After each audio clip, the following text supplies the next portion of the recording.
السلام عليكم ورحمة الله. هتكلم النهاردة إن شاء الله عن ماتش الزمالك وبلدية المحلة، دور 32 من بطولة كأس مصر.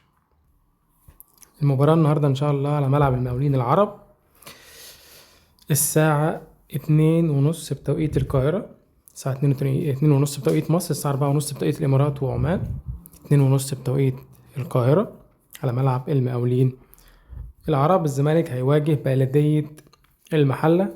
بلدية المحلة بيشارك في دوري المحترفين اللي هو يعتبر الدوري الدرجة التانية، وبلدية المحلة موجود في المركز الأخير في ترتيب دوري المحترفين، هو يحتل المركز الأخير. طبعا كلنا امبارح شفنا مباراة الأهلي ووي أو المصرية للاتصالات، وفضيحة كبيرة جدا وخروج الأهلي من دور ال 32 على إيد وي أو مصرية للاتصالات بعد الخسارة من وي بهدفين مقابل هدف. يعني كلنا شفنا امبارح الماتش، انا شفت الماتش بصراحة. فرقة وي فرقة محترمة جدا.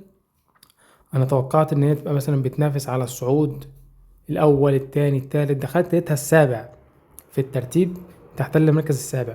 فيعني استغربت بصراحة، فرقة بتلعب بالمنظر ده وبالاداء ده وعندها اللعيبة الكويسة دي وبتحتل المركز السابع.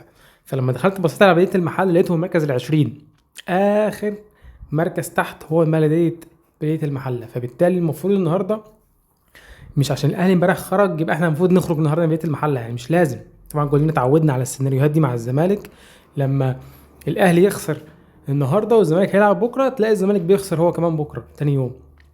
فالاهلي امبارح خرج من وي، فربنا يستر النهارده من بلدية المحلة وما نخرجش احنا كمان، لان الزمالك برضه وضعه مش احسن حاجه بقاله فترة. يعني آخر ماتش هو كلنا شفنا ماتش سموحة في كأس الرابطة وخسرنا 1-0، وقدمنا ماتش استغفر الله العظيم يا رب زي الزفت. فربنا يستر. بلدية المفروض إنه فريق ضعيف بيحتل المركز الأخير في دوري المحترفين، فالمفروض إن احنا نخلص الماتش بدري بدري. وهنتكلم عن قائمة مباراة النهاردة إن شاء الله. بالنسبة للزمالك في حراسة المرمى محمد عواد، مهدي سليمان، محمود الشناوي. خط الدفاع عمر جابر، الونش، عبد المجيد، علي عبد المجيد ده لعيب ناشئ كان مصاب ولسه راجع، علي عبد المجيد، هشام فؤاد، بارون اوشي، محمد ابراهيم الباك اليمين. نص الملعب محمود جهاد، سيف جعفر، السيد اسامه، انس وائل، احمد صفوت، احمد عبد الرحيم ايشو، محمد حمد الوينج الشمال لاعب الناشئ، ناصر ماهر، حازم اسامه، احمد شريف، خوان بتزيرا، وخط الهجوم ناصر منسي وعدي الدباغ. لو بصينا على تشكيل مباراة الزمالك الأخيرة أمام سموحة اللي كانت من يومين اللي خسرناها 1-0 في كأس الرابطة كأس عاصمة مصر، فده كان التشكيل. كان عواد في حراسة المرمى، محدش عارف ليه المهدي سليمان قعد بعد ما لعب الماتشين اللي فاتوا، فجأة المهدي سليمان قعد وعواد لعب مكانه. مش فارقة كتير. عمر جابر باك يمين من أسوأ الباكات اليمين اللي جت في تاريخ مصر. محمود الونش لعب ماتش سموحة زي الزفت، من أسوأ ماتشات الونش. هشام فؤاد لعيب الناشئ عامل ماتش زي الزفت. أحمد إيشو كان باك شمال. محمود جهاد وسيف جعفر وآدم كايد، زي ما كلنا شفنا سيف جعفر عمل إيه في المباراة، مش عايزين نعيد ونزيد تاني. وإخوان بتزيرة، أحمد شريف، عمرو ناصر. أتمنى من كل قلبي إن إحنا النهاردة لا نشوف هشام فؤاد ولا نشوف سيف جعفر. الاتنين دول بالذات، هشام فؤاد وسيف جعفر، أتمنى ما نشوفهمش النهاردة.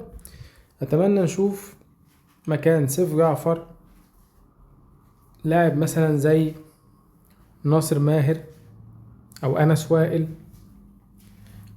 ونشوف مكان هشام فؤاد علي عبد المجيد. ناس كتير بتقول إن هو لعيب كويس، وحتى لو لعبنا نفس التشكيل دوت انت بتلعب بلدية المحلة، المفروض انت الزمالك المفروض تنزل تلعب وتضغط وتفرض شخصيتك وتفرض امكانياتك وتفوز بهدف واثنين وثلاثة، ده الطبيعي. لكن مش الطبيعي بقى اللي احنا ممكن نشوفه النهارده مع الزمالك بشكل كبير. ربنا يستر. احمد عبد الرؤوف ماتش حلو وماتش وحش، شويه فوق وشويه تحت. آه، كل التوفيق للزمالك، كل التوفيق لاحمد عبد الرؤوف، يعمل ماتش كويس. نتمنى ان احنا يعني كفايه مفاجآت ماتش دور ال32، ماتش بيلعب فريق درجة تانية بيحتل المركز الأخير في مجموعته في الدرجة التانية. كل التوفيق للزمالك، إن شاء الله نكسب فوز مطمئن، نعدي دور ال32، تكون مباراة سهلة، مباراة كويسة، الزمالك يعمل مباراة كويسة إن شاء الله.